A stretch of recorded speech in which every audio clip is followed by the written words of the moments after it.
अपने माल की ज़कात दो, 40 में 1, 100 में 2.5।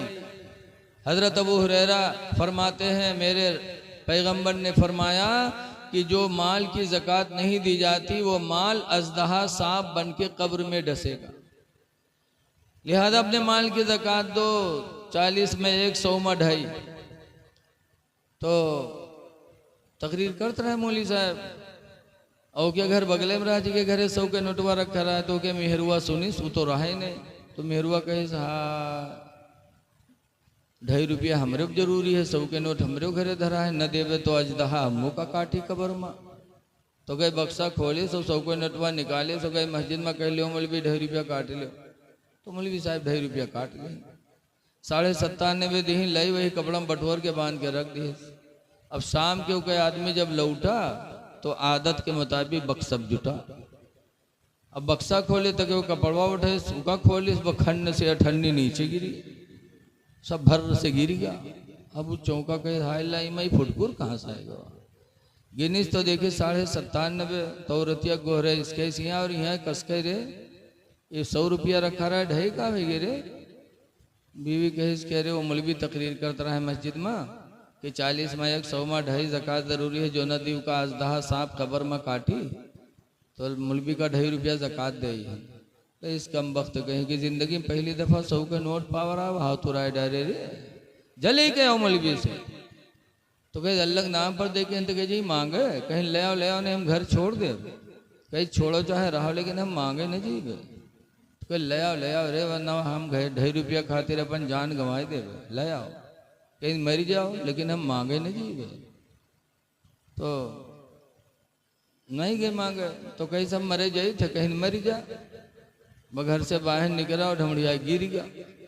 अब गिरा तो हाथ पैर सब ढील कही दी, बहुत मक्कार रहा है। हाँ, अब वो कहे हाथ उठावे तो उठे, छोड़े पे भद्द से गिर जाए, पैर उठावे तो उठे और जैसे छोड़े पे भद्द से गिर जाए।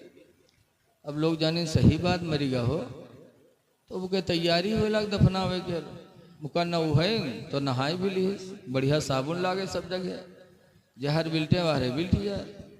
नहाए दिन कफन पहने, कफन भी पहन ली, तन को नहीं बोला, बहुत ढीठ रहा है। और जब कफन पहना के जनाजा लेके चले तब औरतिया के सोचिस कि हाय अल्लाह अभी नहीं मरा है लेकिन अब भी मर गई, जहाँ दबाइए तो मर जाइबे करी, वह भागी। देखो मर्द के मक्कारी औरत जाने, औरत के मक्कारी मर्द जाने। मेहरुओ तो बहुत होते हैं जी, जहाँ ससुराल में ये ब्यारा गिरी है धूम से, बेहोश चित का जिन्नात पकड़े हैं। अब मौलवी मौलाना है फूंक छोड़ा था, लेकिन जिन्नात हो तब तो चला जाए। ले जी अस्पताल में हुआ बोतलों चढ़ी लेकिन होश में नहीं है, और जहाँ नैहर पहुँची बटन टन।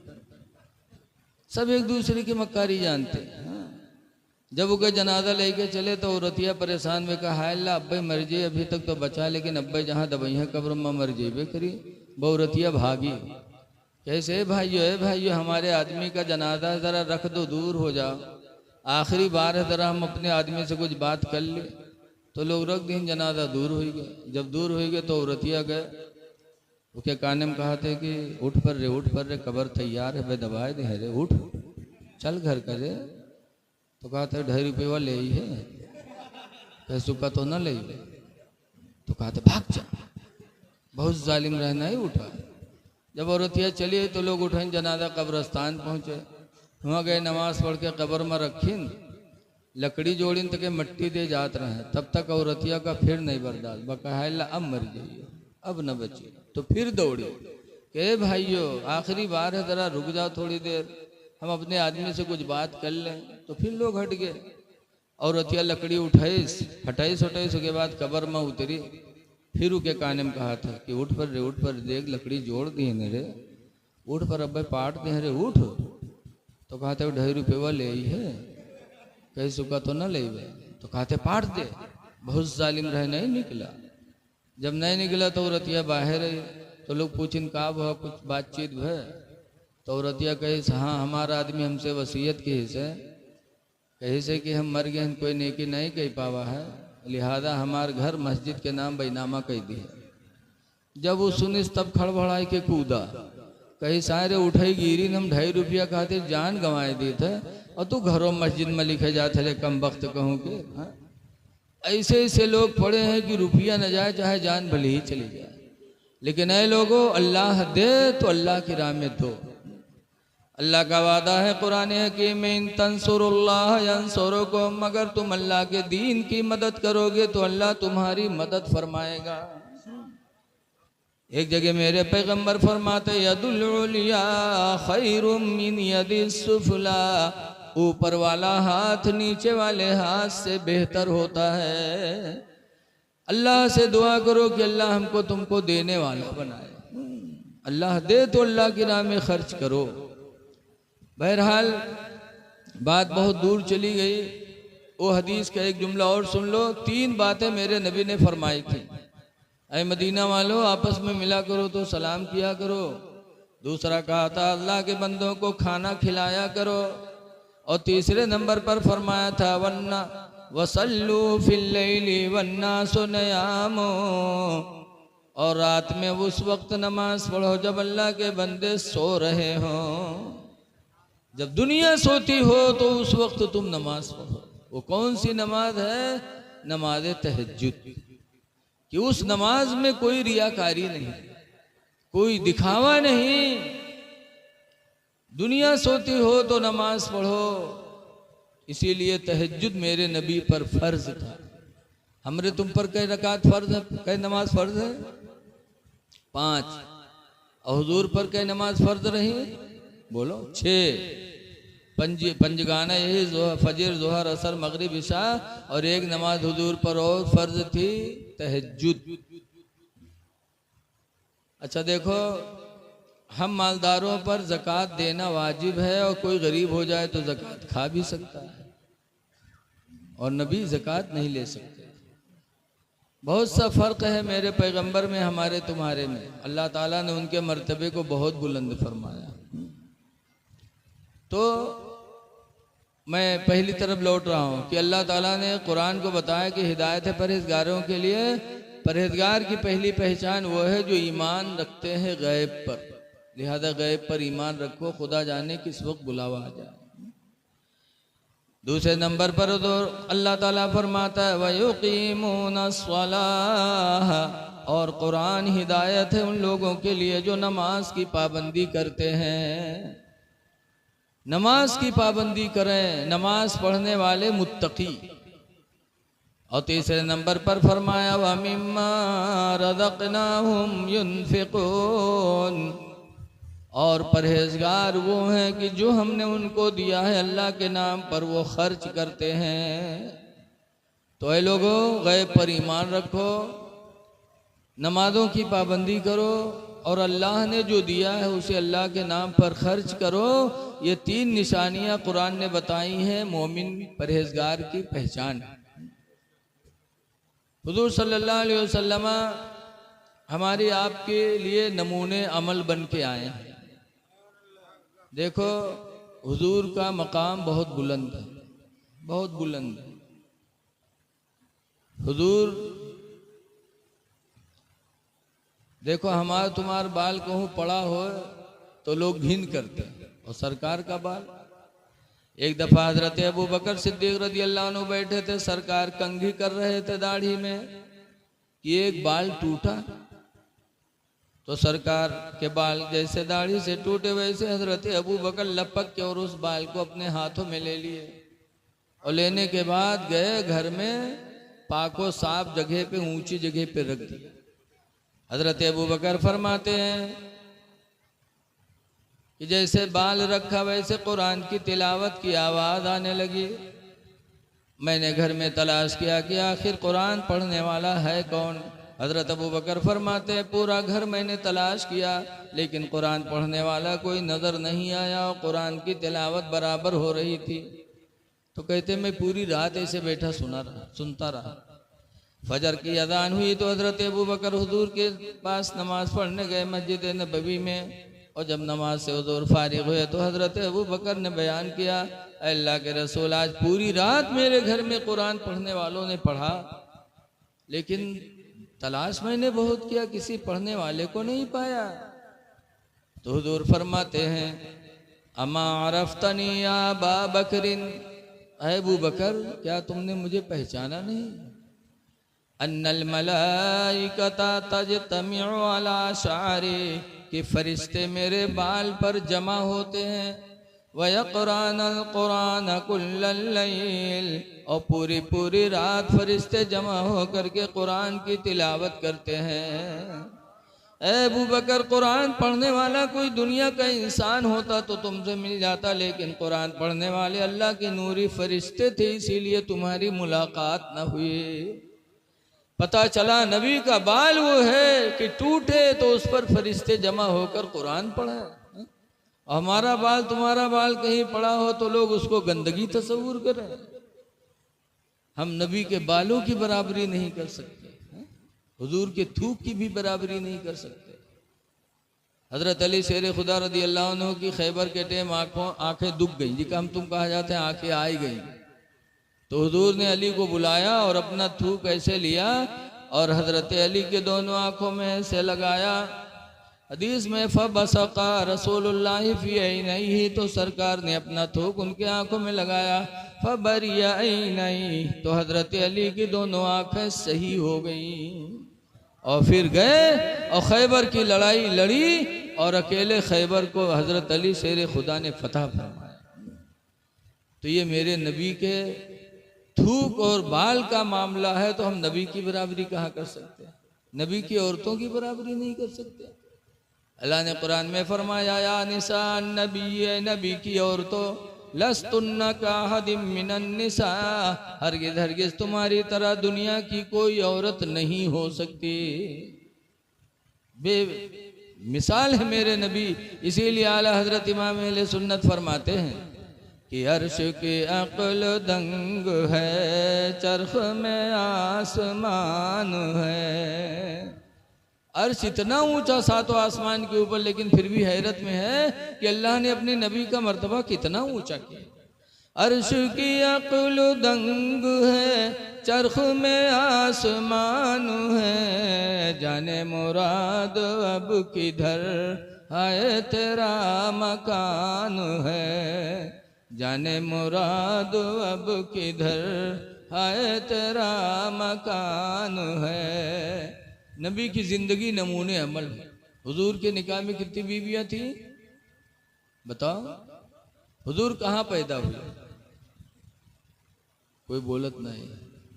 एक जगह पूछा तो एक साहब उठे कहें अजमेर शरीफ में, तो हम कहे कि अजमेरा याद है शरीफ का। यही नहीं याद है कि नबी पैदा कहाँ हुआ। जवान हो जाता आदमी अपने दीन के बारे में नहीं जानता। मैलानी के पास एक गांव है शिवपुरी, गया तकरीर करने के लिए जुलाई महीने में। ट्रेन से उतरा, कपड़े भीगे थे। एक साहब मोटरसाइकिल साहब बिठाए के लेके चले, हवा लगी तो बड़ा सुकून लगा। हम कहा इससे बतिया होती है 20-25 किलोमीटर है, कहीं का उंघाई ना आ जाए तो पता नहीं कहाँ से कहाँ पहुँच जावा जाए। तो कहा हम बोलकारे लगे। हम कहा भैया कहाँ रहा था? कहीं शिवपुरी रही थी मौलाना साहब। हम कहें कहाँ नाम है भैया? तो कहे झुल्ला। हम कहा झुल्ला? कहीं ना। हम कहा और कोई नाम? कहीं मौलाना साहब यही नाम है। तो जब कहीं यही नाम है तो हम कहा भैया तुम किसके उम्मत में हो, किसके उम्मती हो? तो कहा थे का मौलवी मौलाना जाने, हमें नहीं पता। तो हम चुप हो गए। जब वहाँ पहुँचे तो एक आदमी चाय लेके आया, मैं अफसोस में बैठा था। उसने कहा हजरत चाय पियो। क्या बात? तो हम कहा यार ये कैसा आदमी है यार। मैंने इससे पूछा किसके उम्मत में हो, तो कहता मौलवी मौलाना जाने। कहने हजरत तू जाहिल हो के पीछे काहे परे हो, आप चाय पियो। तो हम कहा अच्छा तुम बताओ तुम की उम्मत में हो? तो कहा तेरे तुमसे बाहर थो रोहन, चाय पियो। अब बताओ। हाँ, जवान हो जाते लेकिन अपने नबी के बारे में कुछ नहीं जानते। रसूलुल्लाह सल्लल्लाहु अलैहि वसल्लम के निकाह में 11 बीवियां थीं। कितनी बीवियां थीं? सबसे पहले शादी सरकार ने किससे किया? 25 साल के जवान थे और अरब में एक बेवा औरत थी 40 साल की। 2 मरतबा बेवा हो चुकी थी। एक शादी हुई, मर्द मर गया। दूसरी शादी हुई, मर्द मर गया। 3 बच्चों की माँ भी हो गई, बेवा हो गई। 40 साल की उम्र हो गई तो ठान लिया आपकी शादी नहीं करेंगे। बड़े बड़े मालदारों ने निकाह का पैगाम पहुंचा। 40 साल की उम्र में भी खदीजा के हुस्न का कोई जवाब नहीं था। बहुत हसीन व जमील थी, और दौलत बेपना, और यही में लोग मेहरुआ ढूंढत हैं कि खूबसूरत है, पैसा हो। बड़े बड़े लोगों ने निकाह का पैगाम भेजा, लेकिन हज़रत खदीजा ने ना कर दिया। लेकिन 25 साल की जवानी में जब खदीजा ने देखा कि हुजूर लोगों का माल लेते थे मक्का से और मुल्के शाम लाद के ले जाते थे और बेचते थे, फिर ला के माल वाले को पैसा देते थे, नफ़ा देते थे, तो उसी में से मजदूरी हुजूर को मिलती थी, उसी से अपना खाना करते थे। बताओ, ये सरकार की ज़िंदगी देखो, मजदूरी करके तिजारत करके ज़िंदगी गुजारी। अब आजकल के पीर लोग मुरीद के लिए उबाले जान हो जाते, जहाँ घरे कम पराब अब चल दिन मुरीदन की यहाँ दौरा करे, लायु दे वो दो। रसूलुल्लाह की ज़िंदगी देखो कि खुद नहीं था माल तो दूसरे की दुकान पे लेते थे और मुल्के शाम जाते थे और बेच करके लाते देते थे, तब दुकान वाला उसी में से हुजूर को देता था। हज़रत खदीजा ने देखा तो कहा कि मोहम्मद, आप सबका माल बेचते हो, ज़्यादा नफ़ा ला, तो मेरा भी माल बेच दो। कहा दे दो। खदीजा ने अपना माल दिया और अपना नौकर मैसरा को भी हुजूर के साथ भेज दिया। हुजूर गए मुल्के शाम, बेचा, और बेच कर जब मक्का वापस आने लगे, खदीजा को पता चला कि आज आ रहे हैं, तो खदीजा अपने घर की छत पर चढ़ गई और मुल्के शाम का रास्ता देखने लगी कि आज मेरा माल बेच कर आ रहे हैं। जब देखा कि दोपहर का वक्त है, तेज धूप निकली है, लेकिन ऐसे आलम में रसूलुल्लाह चलते हैं और उनके सर पर बादल का टुकड़ा साया किए हुए चल रहा है। चलते हैं, बादल चल रहा है, सारी दुनिया धूप में, अल्लाह के रसूल साए में। जब खदीजा ने देखा तो दिल पे बड़ा असर हुआ। हुजूर आए, हिसाब दिया, बड़ी बरकत थी माल में। फिर खदीजा मैसरा को लेके गई तन्हाई में, कहा मैसरा गुलाम, अभी मैंने देखा है कि धूप निकली है, सारी दुनिया धूप में है और मोहम्मद पे बादल का साया है, चल रहा है। तो मैसरा कहते हैं, आपने आज देखा? खुदा की कसम, मुल्के शाम में पूरा महीना मैंने यही देखा। हाँ, कभी इनको धूप में मैंने नहीं देखा, हमेशा बादल साया किए हुए रहता था। जब मैसरा ने ये कहानी सुनाई तो हुजूर की मोहब्बत खदीजा के दिल में बैठ गई। तो अब तक निकाह नहीं कर रही थी, लेकिन एक नफीसा लड़की को बुलाया, फरमाया नफीसा जाओ मोहम्मद के दरबार में और जा कर के मेरा पैगाम सुना दो। या मोहम्मद इन्नी क़द रग़िबतु फ़ीका, ऐ मोहम्मद मैं बेशक तुम्हारी ख्वाहिशमंद हूँ, तुम मुझे अपने निकाह में ले लो। जा मेरा पैगाम सुना दो हुजूर को कि अपना निकाह में मुझे कबूल कर लो। ऐ जवानों, ज़रा नबी की ज़िंदगी देखो। खदीजा तैयार हुई, बहुत खूबसूरत थी, बहुत मालदार थी, लेकिन जब अपने निकाह का पैगाम सरकार को सुनाया तो सरकार ने क्या कहा? सरकार ने फरमाया जाके खदीजा से कह दो कि मेरे माँ बाप तो नहीं हैं, मैं यतीम बन के पैदा हुआ, मेरे अब्बा नहीं, मेरी माँ नहीं कि उन लोगों से मशवरा करूं, लेकिन अभी अभी इसी दुनिया में मेरे चाचा लोग मौजूद हैं। अब्बास जिंदा है, मेरे हमजा जिंदा है, अबू तालिब जिंदा है, मैं अपने चचा लोगों से पूछूंगा, वो लोग अगर इजाज़त देंगे तो होगा, वरना नहीं। सरकार ने ख़ानदान की मर्जी पे छोड़ दिया, खुद से कोई फैसला नहीं किया। अब आज के नौजवान जहाँ कोनो बिटिया तनी मुस्कियाए के बतियान भले के भाग गा दिल्ली, बम्बई भाग गा, बप्पा यहाँ तूरे जाते थाना में, यहाँ घर कुड़ुक्की हो रहा है, खानदान बर्बाद हो रहा है। ऐ नौजवानों, कोई लड़की अगर निकाह के लिए तैयार हो तो खुद से फैसला ना करो, माँ बाप की मर्जी पर छोड़ दो। रसूलुल्लाह की सुन्नत का सवाब भी पाओगे और माँ बाप की मर्जी से जब निकाह होगा तो अल्लाह उस मर्जी में, उस निकाह में तुम्हें खैर व बरकत अता करेगा और वो निकाह तुम्हारे लिए सुकून का जरिया बन जाएगा। नबी ने खुद से निकाह नहीं किया, अपने ख़ानदान पर छोड़ा। तो खदीजा के बारे में अबू तालिब खड़े हुए कहा, सुनो, पूरे अरब में मेरे भतीजे का कोई जवाब नहीं और खदीजा का भी कोई जवाब नहीं है, ये रिश्ता मैं पसंद करता हूँ। अबू तालिब ने हुजूर का निकाह पढ़ाया, महर अपनी तरफ से दिया और खदीजा रुखसत होकर हुजूर के निकाह में चली गई। क्या सुकून दिया खदीजा ने। घर की मर्जी से शादी हुई तो सुकून का जरिया कितनी बनी। हुजूर जाते थे गारे हिरा में इबादत करते थे, 15 साल तक गारे हिरा में इबादत किया। हजरत खदीजा खाना पानी वहीं पहुंचाया की। और जब 15 साल के बाद कुरान नाजिल हुआ, इक़रा बिस्मि रब्बिकल्लज़ी खलक़, जब पहली दफ़ा कुरान नाजिल हुआ तो सरकार को घबराहट हुई। घर में आए और कहा ज़म्मिलूनी ज़म्मिलूनी, ए खदीजा मुझे चादर ओढ़ा, मुझे चादर ओढ़ा, लक़द खशीतु अला नफ्सी, मुझे अपनी जान का डर लग रहा है। जब खदीजा से कहा चादर ओढ़ा मुझे डर लगता है, तो खदीजा ने क्या जवाब दिया था। आजकल की मेहरुए हुई थे तो कहती और बेर बेर हुआ जाओ और जाओ रोजे रोज हुआ, लेकिन खदीजा क्या कहती है।